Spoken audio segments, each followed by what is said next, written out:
Hi, my friend. Welcome to Engboost.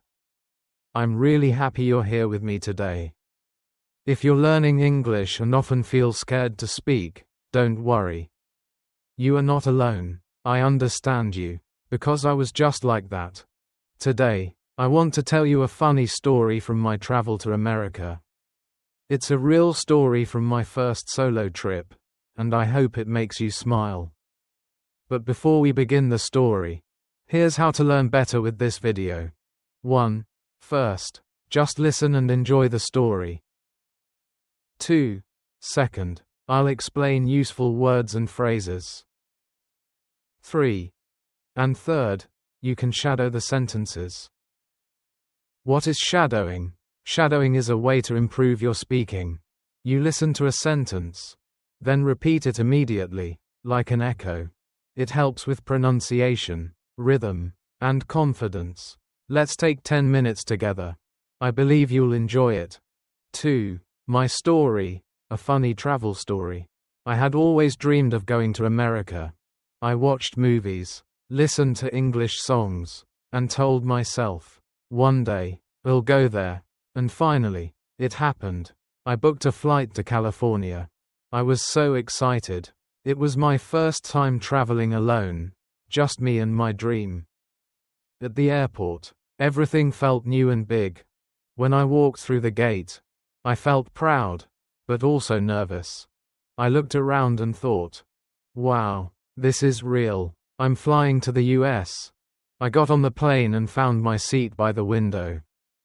The flight attendant smiled and said, "Enjoy your flight." I nodded, but inside I was thinking, please don't talk to me too much. My English is not ready. When the plane took off, I looked out the window and saw the clouds. It was beautiful. I felt free, like a bird flying to a new world. After many hours, the plane landed in Los Angeles. As I walked out of the airport, I smiled to myself. I made it. I'm really here. But then, things started getting funny.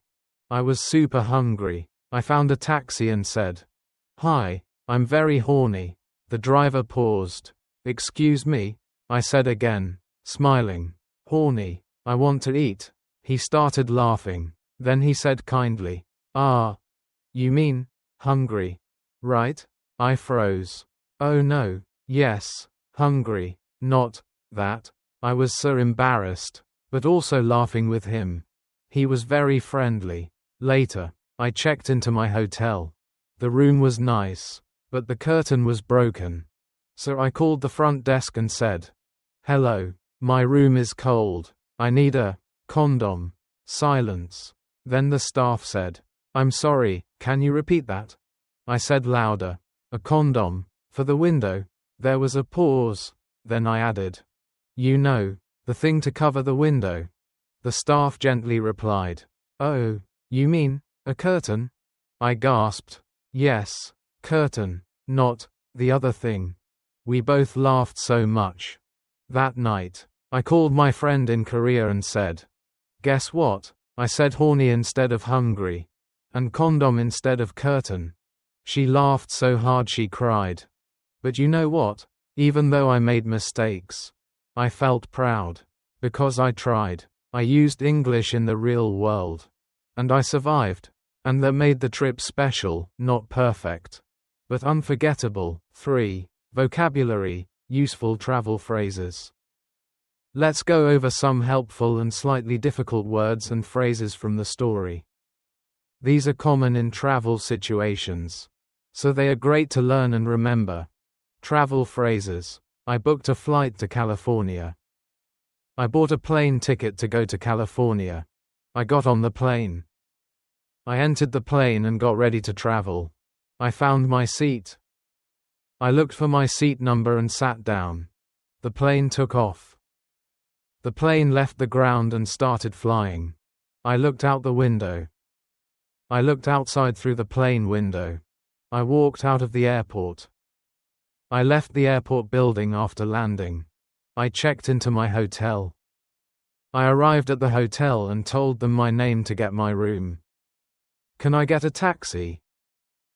A polite way to ask for a taxi. Excuse me. A polite way to get someone's attention or to ask them to repeat something. At the hotel, useful words. Curtain. A piece of cloth that covers a window. I need a curtain. This means your room doesn't have one, and you're asking for it. Emotions and people. Embarrassed. Feeling shy or uncomfortable because of a mistake. Example, I felt embarrassed when I said the wrong word. Staff. The people who work at a place. Like a hotel. Example, the hotel staff helped me with the curtain. Kindly. In a nice and polite way. Example, he kindly told me I said the wrong word. 4. Let's practice. Shadowing time.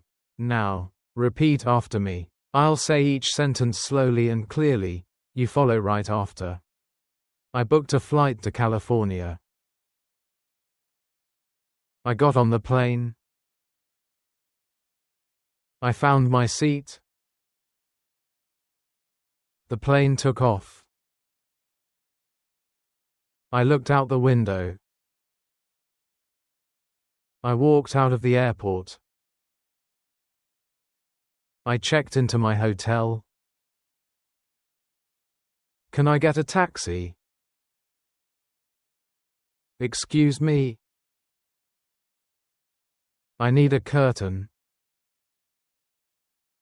I felt embarrassed. The staff helped me.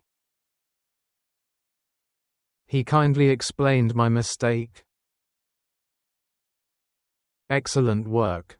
Shadowing like this is a powerful way to improve your pronunciation, memory, and confidence. 5. What I learned. The lesson. Here's the biggest thing I learned. Making mistakes is okay. It's part of learning. Yes, I said silly things. Yes, I felt embarrassed. But I also felt alive. Because I was using real English. In real life. And the people, they were kind. They helped me. They smiled. And that gave me more confidence. 6. Final words. You can do it too. So my friend, if you're afraid to speak, just remember my story. Start small. Use simple English. And don't be afraid to laugh at yourself. Your English doesn't have to be perfect. It just needs to be used. If this story made you smile, or helped you learn something, please subscribe to Engboost. I'll be here with more stories, more lessons, and more love for learning. We're in this together. Thank you for spending these 10 minutes with me. I can't wait to see you in the next video. Keep going. Keep learning. You're doing great.